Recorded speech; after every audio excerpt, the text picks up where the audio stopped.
This is the CNC Router Tips Podcast, episode 27. You know, it doesn't take that much to market to the whole world. I mean, you need basically three things. You need a good website, a decent web presence, and photos of your product.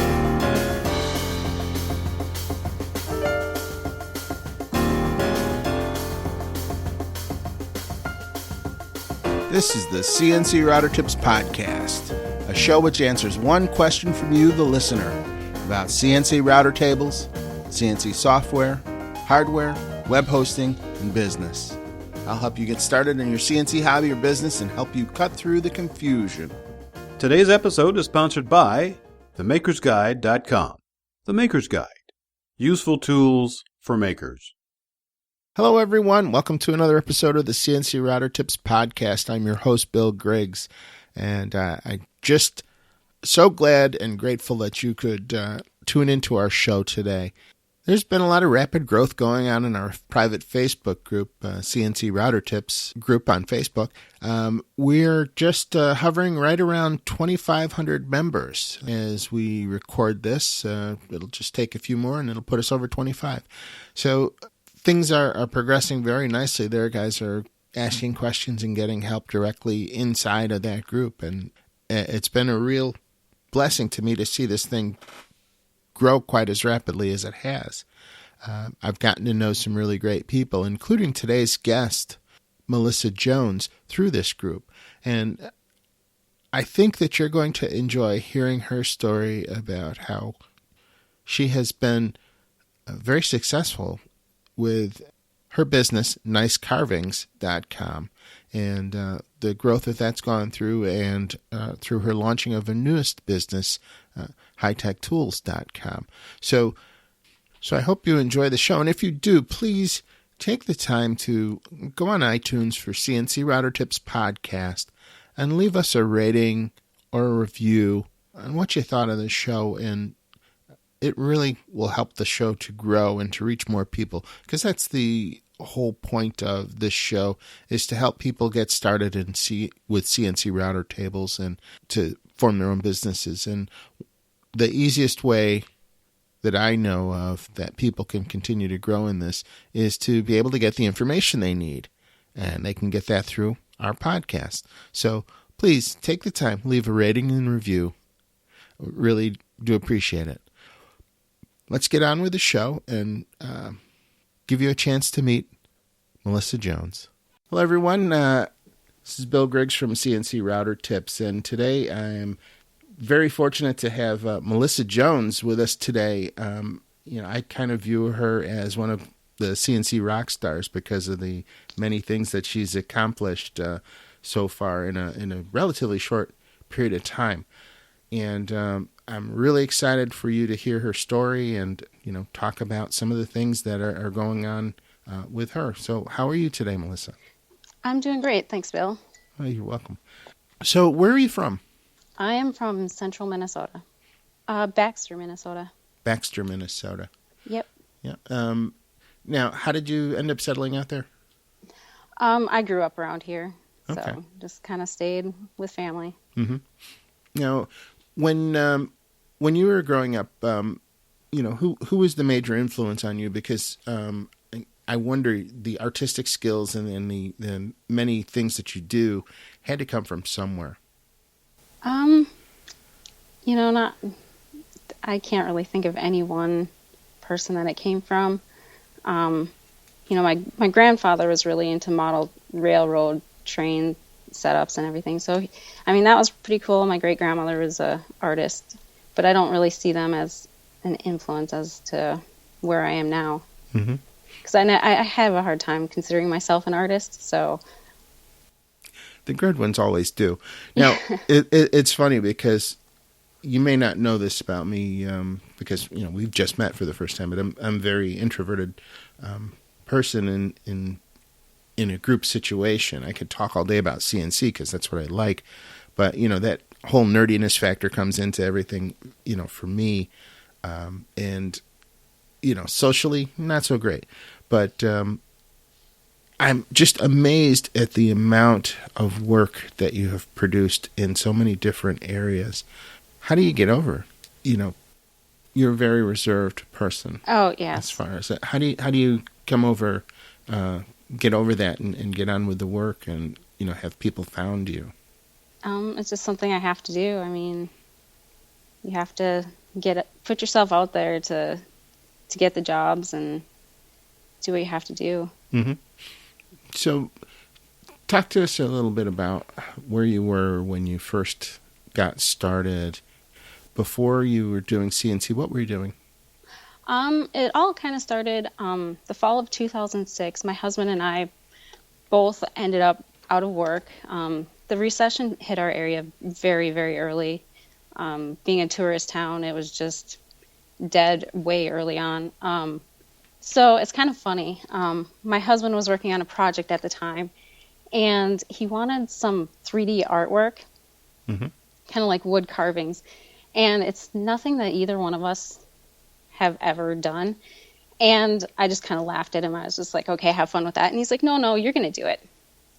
Which I just kind of chuckled, and I was like, okay, I've never done it before. And he got me the tools and wood. And just like any good wife, I figured I would try it just to kind of prove him wrong. And he loved it. He absolutely loved what I did, which looking back at it, it's just kind of like a etching in wood, and he started putting photos online. And immediately people were asking, well, how much for this? How much for that? What specifically was the carving about? It was old arcade characters, like old video game characters. Because his project was a arcade cabinet. I know there's a whole group of guys in their 30s and 40s kind of rebuilding the arcade cabinets. And they started asking if I can do this and that, and pretty quickly on they're asking if I could put this on a sign or add a carving element to a sign. And so it kind of just snowballed from there, and before we realized it, we had a sign business full time that both of us were working at. Wow, that's amazing. So now, you were hand carving at this point? Yeah, I was doing everything by hand. My husband was doing internet and marketing type work for the business. Oh, awesome. Now, I noticed one thing. I was watching a YouTube video that you put out. And for our listeners who would like to see some of this, you could check out your website at nicecarvings.com to link to the gallery. But I was looking at one of your videos on your carving that you did for North Carolina, for the state of North Carolina seals. Yeah. And it was amazing to watch you, after you had created this sign, going through with a handheld rotary tool and adding so much additional detail to the sign. That was just total artwork. And I wonder if that springs from the fact that you started doing that you would think of doing that. Oh yeah, definitely. We did the signs by hand probably 2 years before we got an actual CNC machine. And at that point, it was really difficult to keep up with the orders. So I told my husband, we need a CNC machine to at least cut the letters, just relieve the load a little bit. And it quickly got to be where most things were cut on the CNC machine. Any 3D model or anything, in my eyes, it didn't look good enough. I always had to go back and, touch it up and do some undercuts and just kind of give it, that final pop finish. Yeah, I agree on the rare occasions when I'll go back through and add detail. I wasn't using the rotary tool like you, as I was using little chisels and carving knives. So it's fairly expensive carving knives that are specially designed to fit your hand. And I had not seen the rotary tools. It was really impressive to watch you go in and give additional depth to the cornucopia and to the lady who's sitting next to it and things, and remove material that whoever designed the 3D model never thought about removing. That exact now that you mentioned it, I was refreshed on which one it was. That piece there was actually, I hand carved the models of those on that particular seal. I hand carved it out of HDU foam, and then we scanned it with a 3D scanner, and then it was carved on the CNC. After that, I touched it up with a routery tool. Mm-hmm. So that was a special project because it was, it started and ended with me finishing it by hand. Now you're using some pretty advanced tools there. Most of us don't have a 3D scanner. What type of scanner are you using? That one I can't remember the name of it. I don't personally own a 3D scanner. I've gotten them on loan a few times, so that was just one of the times that I was able to try one out. Okay, that's fascinating. You went from hand carving these signs to adding CNC and then adding additional hand carving, and I know you're a fabulous painter. And just accept that as a compliment because it's true. Thank you. Okay, thank you. You did an inn sign for a bed and breakfast that had a beautiful lake sunset, and in the background it was gorgeous. And I don't paint like that. How did you? Is that some skill that you learn, or is that? That's definitely something that I've learned through this business. That particular sign, they sent me a picture of their view of the lake. So they wanted to replicate the view of the sunset onto the sign. So they sent me a picture, which I was able to, over time, sometimes when it's something like that, it takes me a couple tries to get it right. I wouldn't say I'm a great painter. I'm learning as I go. It's just one of those things that you really have to practice and try again and until you get something that resembles what you're supposed to be. Okay. So this is all self-taught then? You didn't go to some sign painting school or anything like that? No, I've never had any education on painting, carving, anything like that. Wow. Yeah. That's impressive. Now, I taught myself how to use Aspire and create 3D models. And one of the tutorials that I used when I was learning initially was one that you put up on YouTube. Okay. You were doing a logo that had some angel wings in the background. Okay, yeah. Yeah, and a shield in the center. It was pretty complex design. But you showed all the steps in rapid progression that you went through to create that, and it really helped a lot when I tackled doing a Boy Scout logo. Putting each individual feather on the eagle, and it really helped a lot. Okay, well, I'm glad that it helped someone. Mm-hmm. So, you've done signs and projects for all manner of companies and places. How did you get discovered by Hollywood? They just found me online. The internet is just an amazing thing. I wouldn't be where I'm at if it wasn't for the internet. My husband is really great at putting together websites and kind of getting us out there, so that helps. Some of the connections I've gotten are through social media, but ultimately it ends up being our website. Do you track your web statistics? Yeah, sometimes we do. Yeah, I noticed when I track the responses that there's always a change after I start looking at it. It's as if just the simple act of looking at your statistics somehow bumps them up later on. I don't know what the relationship is. But yeah, I don't know either. Yeah, but that happens with me. It's really kind of amazing. I mean, you've done things for several major productions. Can you name a few of them? As far as movies? Sure. I've done a lot of movies. I know The Green Hornet was my first movie, which was pretty exciting. It wasn't that popular of a film, but I've done stuff for The Heat with Sandra Bullock, but there's a lot. Mm-hmm. Well, I was looking at the Internet Movie Database, and you have your own spot in there with a list of a ton of accomplishments. It's really pretty impressive. When Hollywood calls, they usually want it yesterday. Yes, exactly. Yeah. It's a little bit of a stressful job when you're working for them, but it's exciting at the same time. I mean, sometimes you'll find out in advance what movie it's for, who's going to be in the movie. Other times they don't tell you anything. Sometimes you find out when you go to ship it because you're sending it right to the set, but it is stressful. I mean, sometimes you'll have maybe a week to get the job done from start to finish, and then they'll want it overnighted so you don't have any playtime whatsoever. Mm-hmm. So, describe the process. So you get a call and they say, "Hey, Melissa, we want you to make a FBI shield for a building." What happens then? As soon as they pay, we start working on it.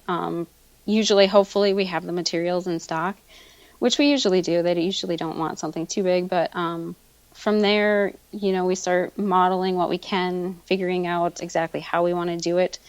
I usually, when I do my signs, I do a lot of layers. I think some people don't realize that instead of taking material away, I like to add on top of it itself and just, kind of pile the layers up. And with doing the movie jobs, that works out really good because then it cuts down on the paint time, so I can put all the pieces in, paint them, and assemble them.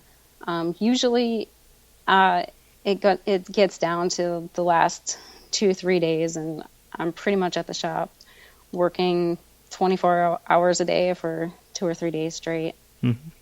Well, I think you were the first person that I saw using pockets for, inlaid pockets for adding on more detail. You did that in, I think it might have been the FBI sign. You cut out pockets for, each individual star that you were putting in, and it made so much more sense when I saw what you had done than trying to figure it out. Because if you were going to cut that in a 3D, as a 3D toolpath, it would take forever versus cutting lots of little stars. Yeah, it does, and I'm kind of a perfectionist, so when I do something, I mean, I have a hard time letting a job go. My lines have to be perfectly clean. I can't have, a little paint in the wrong spot. And, as far as when it's machining, I don't like it when, there's kind of a ridge where there's not supposed to be, or there's not a nice smooth line. So this cuts down on, a lot of sanding and painting. You can just cut the piece out. Usually it's, a straight cut, and then you just kind of layer them. A lot of times I'll either pocket. Sometimes the pockets don't work because depending on how you're going to finish it, the paint will go down into the pocket. So in that case, we'll just kind of just outline where it goes on the CNC machine, just kind of etch it in, and then once you assemble, you kind of you have a little template of where each piece goes. Mm-hmm. And you don't see that because you etch it inside the you go, you figure out, just slightly in from where it's going to sit. Mm-hmm. And you do a lot with HDU foam? Yes, I do. It's my favorite product, probably because I was a hand carver for so long. And when we first started out, we weren't sign makers, but we were making signs. So we didn't know all the products, and we live far away from any sign supply shop. So it took us a while to discover HDU. And once we did, being a hand carver, I loved it. It was so much easier on my hands to carve foam versus wood. Mm-hmm. It's high density urethane, I think. Yes, it is. Yeah, it's not cheap by any stretch. No, it's not cheap. It's a good product, and it works great for us.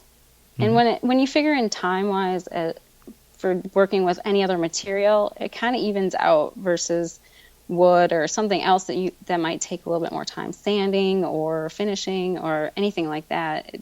The price actually isn't that bad once you start figuring in that type of stuff. Mm-hmm. Now, with HDU, you have to, once you finish carving that, you have to prime it before you paint it, or you paint directly on it? I know a lot of other people paint directly on it. I'm a perfectionist, so I have to prime it.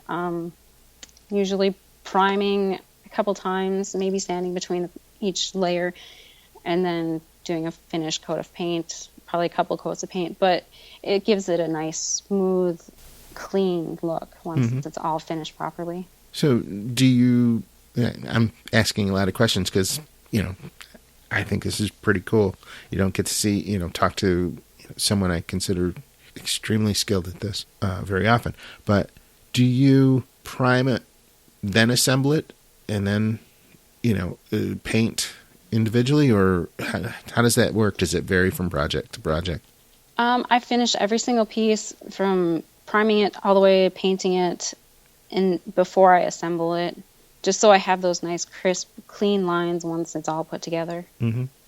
Yeah, the stuff looks fantastic. The only downside of doing a podcast is it's not visual, because anybody who goes to your gallery of signs and looks around will get why I'm just gushing over what you've done, because the work is immaculate. I mean, there's stuff here from many big companies that folks would recognize, that you've done, and you've had some amazing clients.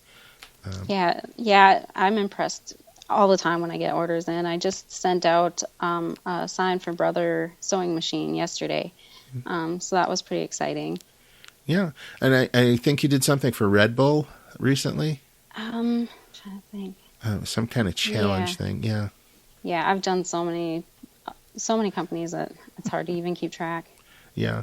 So you're obviously very talented at what you do. I have a lot of beginners who listen to this show, and they get started, and for whatever reason, they are hesitant to charge for their work what would be a realistic wage.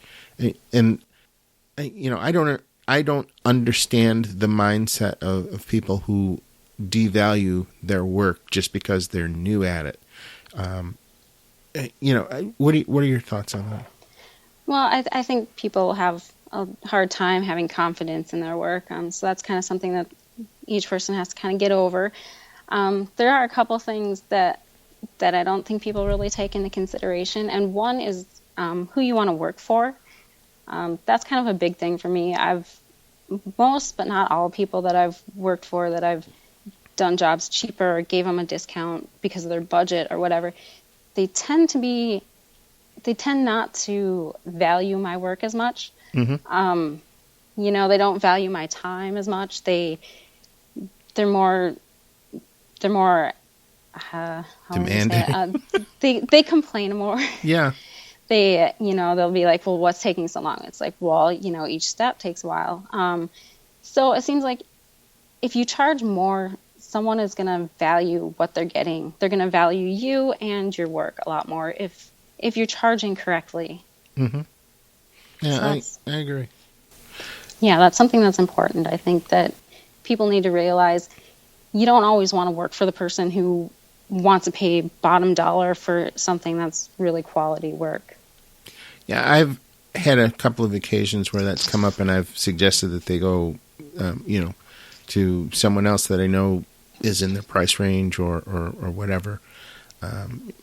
It's kind of funny. Sometimes the hardest thing to learn in business is how to say no. Yep, exactly. And, sometimes you need to do that in order for your business to grow. And, I hope that folks would consider that, because there are so many factors involved. I mean, there's overhead. Yeah. I mean, all the little things, they add up, and it's really hard to figure in, just little things like bits or, just the littlest things, or, you kind of have to plan for if something goes wrong and you have to start over, are you going to be able to afford to do that? So that's there's a lot of things to factor in when pricing. I remember when I got started, I did a sign out of maple for a Lions Club, and it was one of those deals that, you had like 3 days to complete the thing from start to finish. And I got right to the end of the project, and I was doing the profile cutout, after it had been all painted and everything, it was all set. And a cable caught on a clamp. Oh no. And the bit just went right across the bottom corner of the sign. Just took a big gash, full depth all the way through it before I could hit the E-stop. And, the piece was ruined, and I had to start over again right from the beginning. And folks never figure that sort of thing into their pricing structure. No, they don't. Yeah, you always hope for the best, but, there's just times when things like that are just catastrophic. Do you ever have anything like that happen? Oh yes, we have it happen. It's heartbreaking when you work on something and it goes right into the dumpster. But it's just something that happens. Yeah, I had the real sad part about it is when it happens, you can't even use generally that part as a demo because no. It's ruined, and that's kind of sad. So I don't know. I try and take steps to minimize the chances of that happening. Now I try and get systems in place, and when I'm doing work, I'm sure you probably do as well. Yep. How many people are in your shop? It's usually just my husband and I. We'll have some other people here and there. My brother's worked for us. He's super smart. He's a robotics engineer. So. Oh, cool. And then I have 2 boys who work with me, but they're not always around. So they're in their 20s, early 20s. So they help out when they're available. Do you do everything from hanging the signs to delivering all of that, or do you hire that done? Or usually we don't install. The few times that someone locally needs an installation, we'll do that. But usually we don't do anything local, so we usually just ship the signs out and that's it. Yeah, well, that's nice because I've had to turn down some work because of the inability to install it. It was local work. No boom truck. That sort of thing. There's a lot of equipment that goes into that for some of the sign shops around. So I don't generally accept that kind of work when I'm doing things.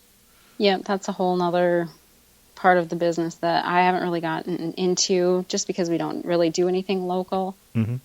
And when we do, it's usually not, something that needs a boom lift or anything. Mm-hmm.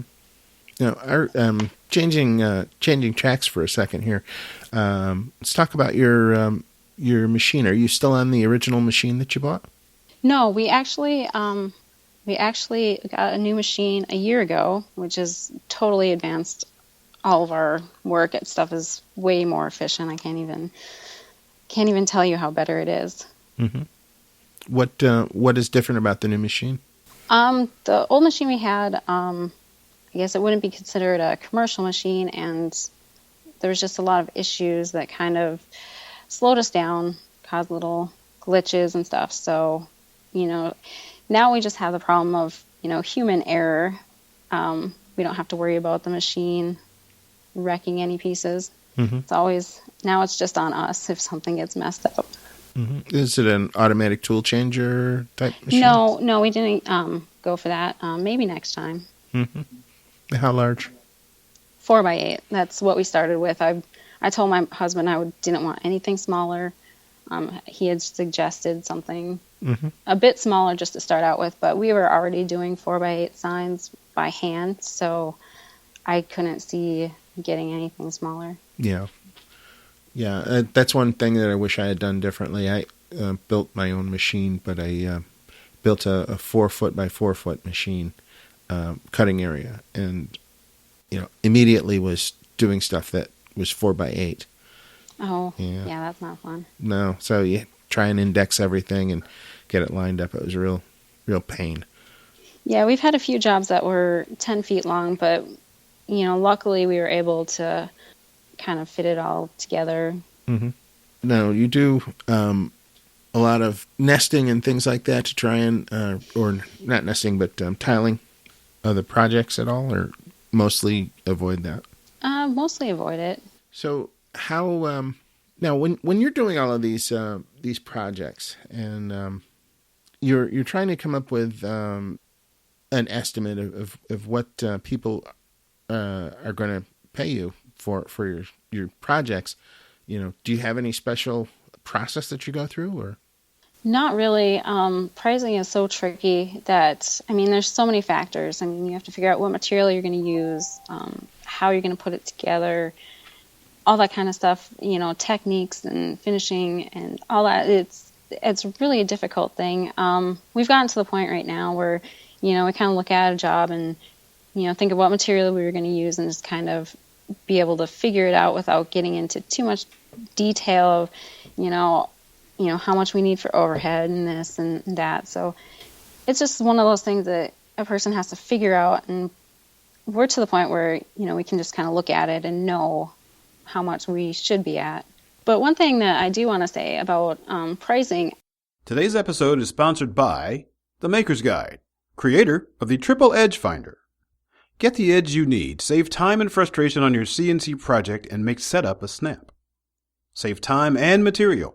Set up your workpiece on your CNC router table faster than ever. Accurately set your Z-axis height first time, every time. Automatically locate the corner or edge of a workpiece.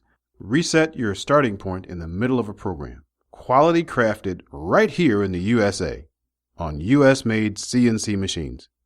Get the edge you need today. Go to www.themakersguide.com/edge. The Maker's Guide. Useful tools for makers. But one thing that I do want to say about pricing, I hear a lot of people, they'll have the excuse of they can't charge that price because of their location. Oh my gosh, yes. And for me, that should never be a consideration of your location for your pricing because, I mean, this day and age, the world is at your fingertips and, you just need a few small things and, the whole world is your market. And, I mean, we wouldn't be where we are if it wasn't for the internet. So I can't imagine anyone limiting themselves.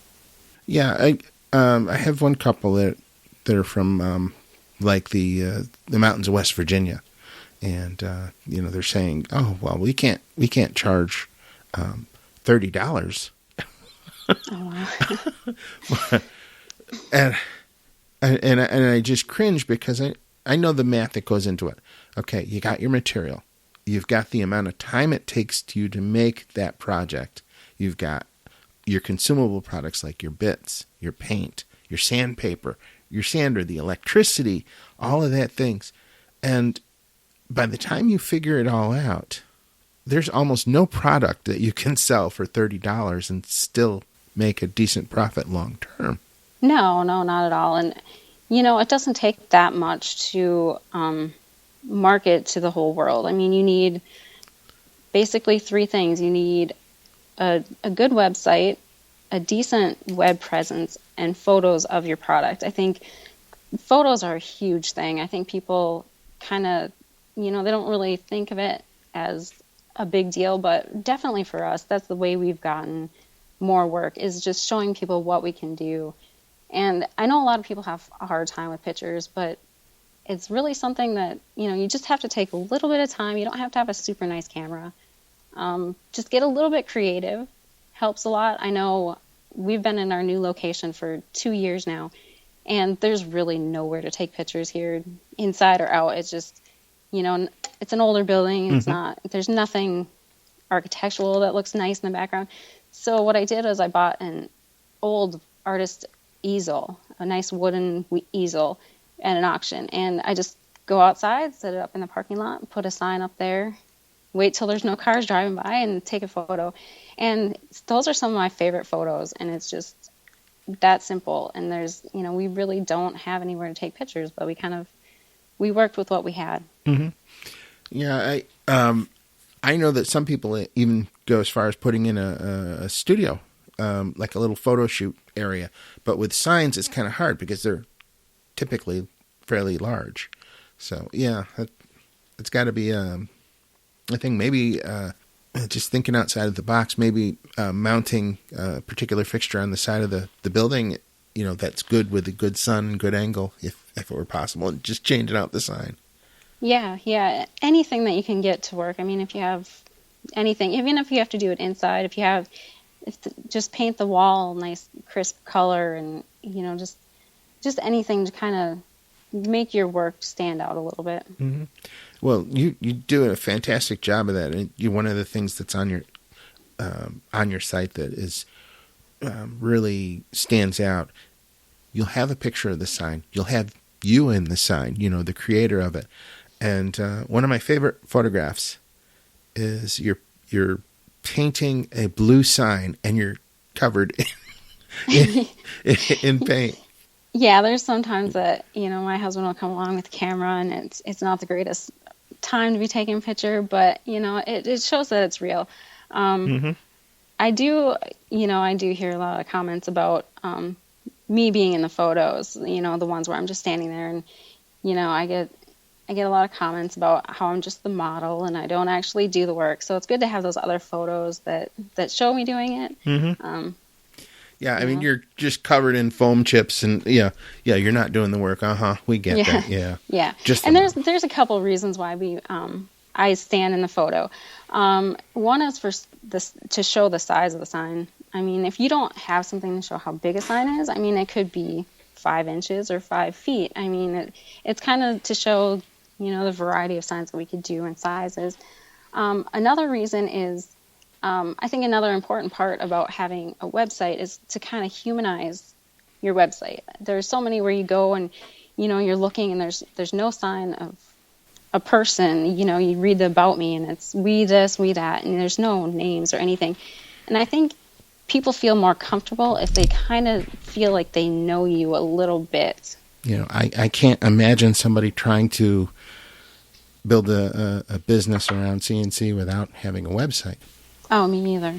It's just having you in the photograph does a lot. Now, I'm generally camera shy. I'm hardly ever in the shot. And I did a project with some students where we built a router table at a local college. And they were all photographs of the students building the table. And they said, "Were you there, Bill?" "Yeah, sure. I was behind the camera." Well, nobody can tell if you're not in front of the camera. So you have to overcome that fear and get in there if that is a fear for you. Yeah, exactly. And you don't have to be in every single photo. Just one here and there definitely helps. And even if you have to just have one photo of yourself on your About Me page, and have your actual name. I think it's difficult to order from a website when you don't even have a name or you don't know who you're dealing with. Mm-hmm. I know a lot of my customers, they call me up and they feel like they know me, and they're, "Hey, Melissa," or the few times that I've had to install stuff, I mean, I've met people that you can just tell that they feel like we're friends, and it's just really cool. Yeah. I used to have a business that made model airplane kits, and that's kind of how I got into CNC. And, I'd make the kits, and it was, Bill Griggs models. And so I'd pick up the phone and I'd say, "Hi," and talk to them, and I'd say, "This is Bill." And they'd say, "This is Bill? Bill, is it?" "Yeah." Yeah. People feel like they're more important if they're actually speaking to the person who's actually making the product. Mm-hmm. Yeah, it's just, one of those things that, you and I, we took it for granted. Well, who else is going to answer the phone? But, in some of the major companies, if I called up Apple, I wouldn't expect to, speak to the CEO, but. No, you'll probably end up talking to a computer if you called there. But this is the kind of business. This is there's a lot of contact with the end user, when these projects go on. And it does become, it does become a personal thing if you do it right. Yes, it does. Yeah. So I don't know. I just really like the fact that I can do a project one time, maybe put up a video or a photograph on a website, and then for years after have people come back and mention that they saw that, or they, that's how they found me. And, that's got to be just like 100 times more for you. I mean, Yeah. at the level you're doing it. Yeah, and we have so many photos out there that, I mean, it all helps. I mean, the more you have, the more work you're going to get, definitely. Mm-hmm. Now, one of the things that I noticed that you did a lot was you came up with a stock product that you kept in stock, the letters that you do. And is that a large percentage of the business that you do, people buying stock letters from you? Not too much. I do work for quite a few other sign shops that don't have CNC routers.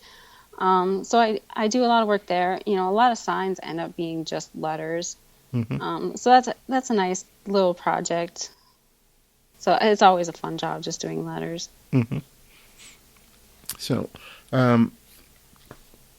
what other projects are you currently working on that you're really excited about? Well, one of the things, going back to the CNC machine we have, we bought directly from China a year ago, and I cannot be happier with this machine. It took us 6 years to finally move on to another machine, and I had looked into every company. You hear the good and the bad about all of them. And I have a lot of friends in the CNC industry, so Mm-hmm. I kind of went off of what they said, and I kind of got directed to a company in China, and I have quite a few friends who have bought from them for a long time. And one thing that we're doing is we are trying to make a business out of it. I know a lot of the companies in the U.S. that sell tools and equipment, they do import from China. They just don't announce it to the world that, hey, this is from China, or at least the parts are from China. Mm-hmm. So we're kind of going in the direction of selling machinery and tools. I kind of wanted to compile all of the different tools that we use, so that people, when they see our videos or pictures, they don't ask, well, where do I get this and where do I get that to make what you're making? So I figured it would be easier if everything was on one website where people can go and purchase a machine and, the bits and all the different software and that kind of thing all at one place. Very cool. Are these going to be available in a variety of sizes, or is this a particular machine that's exactly what you have?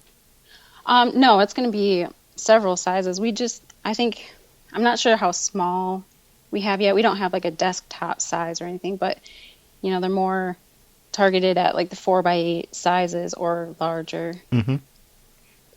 Okay. And another reason that we've kind of decided to go on this route is because over the years I've met a lot of sign makers that are more into the vinyl and print. And every time I've talked to them, I get the same two questions or comments, I guess it is. Once I tell them I have a CNC router, they think, oh my gosh, those are $100,000, and don't you need an education to run one? And it's the same thing over and over, and I'm just shocked to see that there's all these people out here that don't understand that it's a lot easier to get into CNC routering than, spending that much money, because it'd take a long time to make $100,000 off your machine Mm-hmm. and to make your money back. Yeah. So I'm kind of, with my business, I'm kind of targeting sign makers just because that's what I know, but that's not just who I'm going to sell to, Mm-hmm. Obviously. But I kind of want to give other sign makers the confidence that they can get a machine and learn how to do it and not have to go into debt doing it. So it's something pretty exciting. I've been approached by several sign companies so far, and I was just talking to someone last week, and he said that his company outsources over $20,000 a year Mm-hmm. on router type work. So within a year, he would make at least his money back, if not more. So Mm-hmm. for someone like that, I mean, it makes a lot of sense to kind of get that. Another thing is too that we're going to be teaching people how to run the machine, and we've included everything that we know how to do. If somebody already knows how to run a router, but they don't know how to finish a sign or a project, if that's something that we know how to do, we're willing to teach them. Even website stuff. My husband's awesome at making websites, and if somebody wants to learn how to make a website, he's definitely willing to do that. So I guess with this business, we're trying to help people get into the CNC world and be able to make a business out of it. Yeah. I think that's admirable, because any time that I've helped anyone, I always get more out of it at the end from, giving the help. And having a project like this, designed to help people is, just fantastic. It's good karma. It's going to come back and bless you from your efforts. Yeah, I believe that too. It's exciting to be able to help others, and not have to learn everything the hard way like we did. So that's pretty cool. Yeah, and CNC is not an easy thing to get involved with in the current system of things. But it's not an impossible thing to get involved with. It just takes a little bit of time to get the basic concepts down, and then you're off and running. It's one of those things that can be taught, should be taught, and needs to be taught. Yeah, definitely. I think it's empowering people to educate people on how to run this kind of equipment. Yeah. It's going to be. It's going to be interesting. What will you call the company? It is High Tech Tools. How's that spelled? It's HYTEK. HighTechTools.com. Yep. Okay. Is that site already up? Yes, it's up. We don't have everything on there. We're working on getting things added. We're working with a lot of companies. I think we just added the Donic drag knife. I just got one, and we were filming a project. We were filming the Brother Sewing Machine sign. So hopefully that all turns out well. So we kind of used the CNC machine in kind of a different way with the drag knife. So I think it would be exciting to show that. Yeah, excellent. This new venture, what was the conversation like with your husband when you said, honey, I want to go in this direction? It's something that's been tossed around for a while, because over the years I've been approached several times about instructing classes and events and stuff, and it's never worked out. I mean, I have a lot of fans, and I get emails all the time. Please let me know when you're going to do a class, please. So it's kind of like a natural progression. I know I've worked with other companies in the past, and so they've kind of used me to promote their products, and that usually didn't work out very well. It always ended, on a sour note, kind of. So instead of selling other people's stuff, I kind of, it's better to have a place where I'm selling the products that I'm promoting. One of the things I noticed that you did on your webpage was a sign for Damon John from the Shark Tank. Could you tell me about that? Yeah, I actually went to, I don't know if he still has it, but he had a business class. It was I believe it was like a 3-day kind of crash course on business. And I actually took that because it was in New Jersey, and I was happening to be delivering a sign around the same time. So it worked out. I went to his class, and I made him a sign. So that one was free. It was a gift for him. And then through that, I don't think it was a year later, I was contacted by his assistant, and they wanted, I believe it was 8 signs that would be displayed at the very beginning of the next season of Shark Tank. So I think it was this last season. There's just a glimpse of these signs. They're dye bond, so they're like a silver backer with colored letters on the front. But that was actually a really cool experience. When we were doing that, we were actually going to install another sign in New York. So we were able to drop the signs off for Damon at his office on the 66th floor of the Empire State Building. Awesome. So that was really cool. Damon wasn't there. He was on his way there when we were there.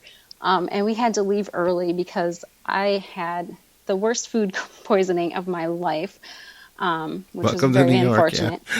Yeah. So it was, and I was kind of in a daze because I was not feeling well. So we're up in Damon's office and, showing the signs and getting them all ready and telling them how to hang them and stuff for on the show and all that. And we left and my husband made a comment to me. He's like, "Isn't that pretty cool that we're talking to the producer of Shark Tank?" And I was like, didn't even realize the whole time, I'm up there, joking around with the producer, and I had no idea. So yeah, we just missed Damon that day. He didn't show up till later, but we had to get out of there. Yeah. He recently spoke in Syracuse at a function, and it was very good. I think you would have enjoyed it if you'd got a chance to meet him. But yeah, he's very inspiring. He started with nothing and built an amazing business. Yeah. Looking through the IMDb, through your body of work and the various films that you've done, they call you what was it, a set dresser or something like that? Yeah, and I've been approached to actually go and work on site for movies, mostly smaller ones, and so it's kind of one of those things where it's kind of taking a risk to walk away from the business that we have built to do something like that. So yeah, it's a pretty cool thing, and I'm very fortunate to have gotten the connections that I've had. I've actually tried quitting it a couple of times because it is very, very stressful work. Yeah. When you're up for 3 days and stuff isn't turning out the way it's supposed to, and it needs to get overnighted that day, it's one of those things where you're like, you've had enough. But once they come along with the next job, it gets exciting again. And do you think you work better under stress, or you'd prefer not to have stress? I'd prefer not to have stress, but stuff gets done a lot faster, which is nice. Yesterday I was scrambling all day to get stuff done, but we made the deadline, so that's always good. I've only missed one deadline, I believe. And I'm the world's worst procrastinator. Oh, I'm horrible at it too. I have jobs that I have to get working on because people aren't going to be happy. But having a push here and there is always good. It kind of revives you a little bit. How did you come up with the name for your business? The name for our business? It was actually my husband who came up with the name. I guess we were just kind of scrambling to find something with such a short notice of, we didn't even plan on starting a business. It just kind of fell in our laps and snowballed. So I think it was just kind of, what website domain was out there. And at the time I was just doing wood carvings. And I don't know, I guess the name, he just liked, they were nice carvings, so he just called them nice carvings. Okay.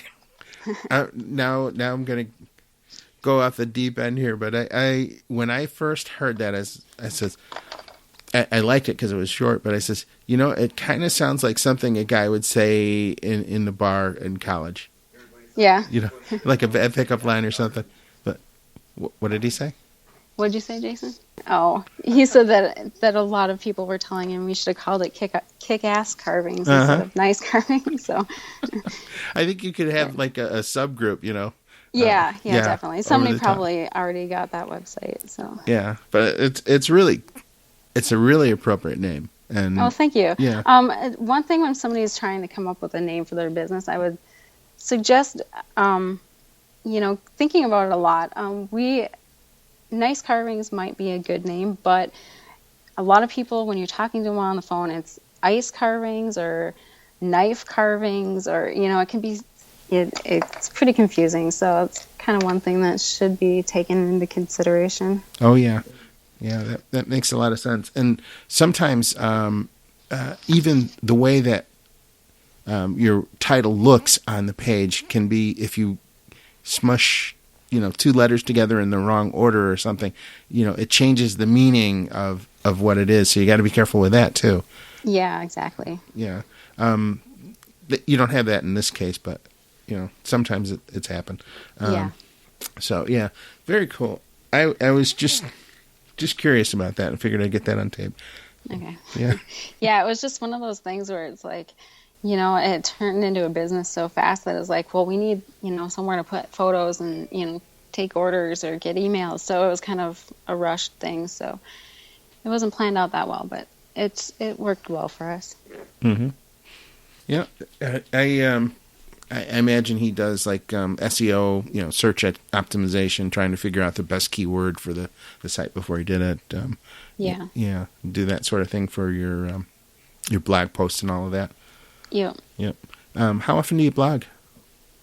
Not that much lately. So much is going on right now that, it depends on what we have going on. I mean, we could have a stretch where, we can't even take time for a month to do anything because of deadlines. But it's just one of those things you got to make time for. Wherever you concentrate your time, that's what you're going to get more out of it. Whatever you put in, you're going to get out.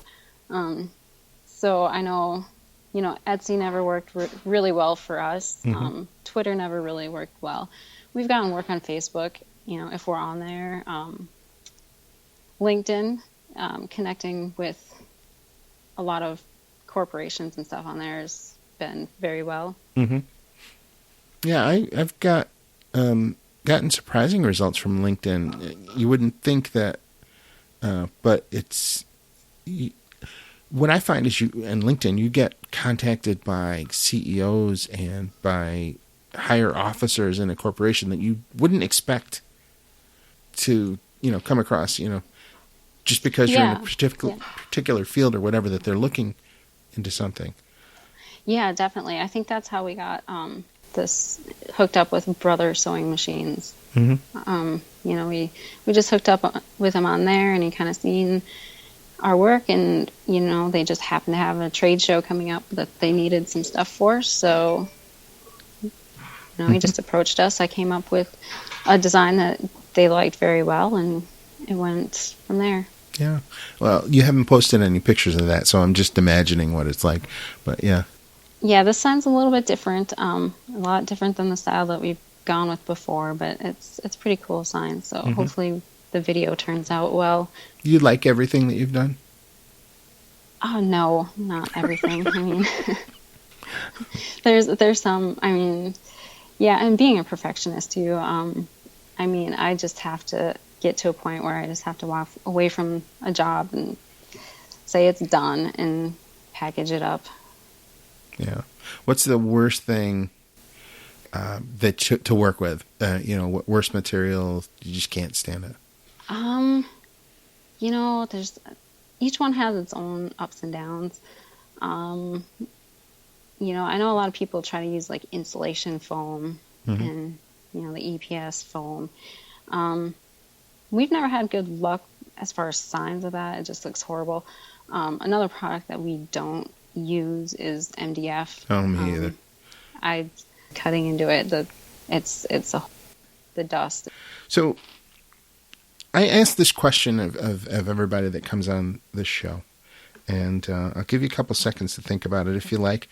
But if you knew that you couldn't fail, everything fell into place.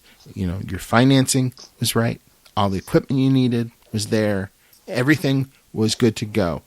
What project would you love to work on? What's that dream project that you would like to work on? I think what I would do is probably what I'm already doing with high-tech tools. I mean, I'm so excited about it. I mean, we get calls every day of people who are so supportive, and I think I would definitely continue doing that.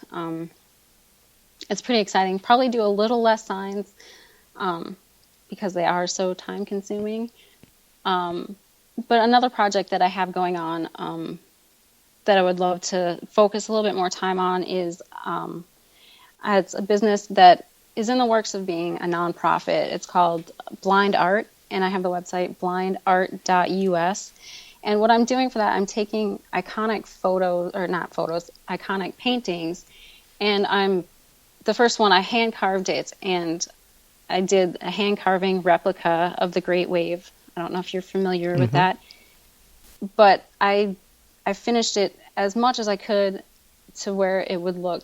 I finished it so that it would be almost an exact replica if it was three-dimensionally. And why I'm doing that is because I'm trying to create artwork for blind people so that they can experience what we all take for granted and see every day. So that's kind of my little pet project that I would love to spend more time on. Just wow. What a great concept. So essentially you're 3D Mona Lisa, what Mona Lisa would really feel like if she were sitting there. Exactly. Oh, that's awesome. Yeah, I have a couple that I'm working on, but the Great Wave is my first project. I just thought it would be the most appealing for a first project. That's amazing. So that's blindart.us. Yep. Is the website. Okay, excellent. How do people get in touch with you? I mean, what's your favorite channel? Are you on social media? You're actually everywhere, but go ahead. Yeah.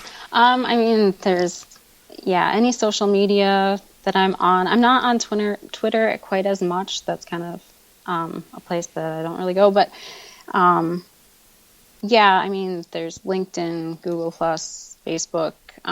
If somebody wanted to email me directly, probably the best email would be MJ, my initials, MJ, @sign.mn. @sign.mn? Yep. Okay. Oh, that Minnesota. Okay. Yeah, sometimes it's a little slow, but yeah. So yeah, and I'm, if anyone has any questions about anything, just feel free to get a hold of me. You're not, it doesn't sound to me like you're very secretive or hush-hush about your trade secrets, how I do this, It sounds like you have a sharing heart. Yeah. I think that if people hold back of their secrets and, don't share with other people, things aren't going to advance. I mean, I think if I have a way of doing things and somebody else looks at it and they kind of find a way to tweak it and make it better, I mean, I think that helps us all in the long run. Mm-hmm. Yeah, that's awesome. Well, we've been talking with Melissa Jones from nicecarvings.com, and I hope that you enjoyed the episode. It was one of my favorite to date, and I'm really looking forward to seeing what you folks think about it. Thank you so much for coming on, Melissa. Well, thanks for having me, Bill. I often mention many different types of software during the episodes, and hardware and cutters, and it can get a little confusing. So what I did was I put together a page on my website, cncroutertips.com/resources. And on that page, I list all sorts of resources there, from books to tools to software, all the things that I use that make my CNC experience better and easier. And I hope you'll check it out. So again, it's cncroutertips.com/resources. I hope you enjoyed our interview with Melissa Jones of nicecarvings.com and hightech-tools.com. She's a really talented person, and she was a real pleasure to talk to and get to know a little bit better. And I think that she points out a very good lesson. If you start doing what it is that you love and you put your time and your effort into it and you focus on it, you can achieve great things. I hope that you enjoyed this. And if you did, please take the time to leave a ratings and review in iTunes. There's instructions on how to do that at the bottom of the show notes page for this episode at cncroutertips.com/27. That's cncroutertips.com/27. And at the bottom of the page, there's instructions on how to leave a rating and review on iTunes. There's also a link to a video that'll walk you through the steps and show you the screens. Now, if you'd like to have your question featured on the air, here's how. Need help? Ask me about your CNC router question on my podcast, the CNC Router Tips Podcast. I'll be glad to help or try and get you the help you need. I want this podcast to be a fun and personal experience for everyone and helpful. So let's keep it real and ask sensible questions. Please use common sense and show courtesy to everyone. That way everybody wins. Here are some guidelines to ensure that your question is qualified to be featured on the show. Please keep your questions under 1 minute in length. If it goes a little over that, that's fine, but don't ramble. If you have a website and URL, you're allowed to share it, but only once during the recording. Spammy or disrespectful or deeply private questions will not be considered for the podcast. If you need to ask more than one question, just make each question a separate voicemail. Thanks again, everyone, for tuning in and listening to the CNC Router Tips podcast. If you'd like to join our free mailing list, you can go to CNCRoutertips.com, and there's a link right there on the top of the page which tells you how to do that. Thank you so much and have a great day.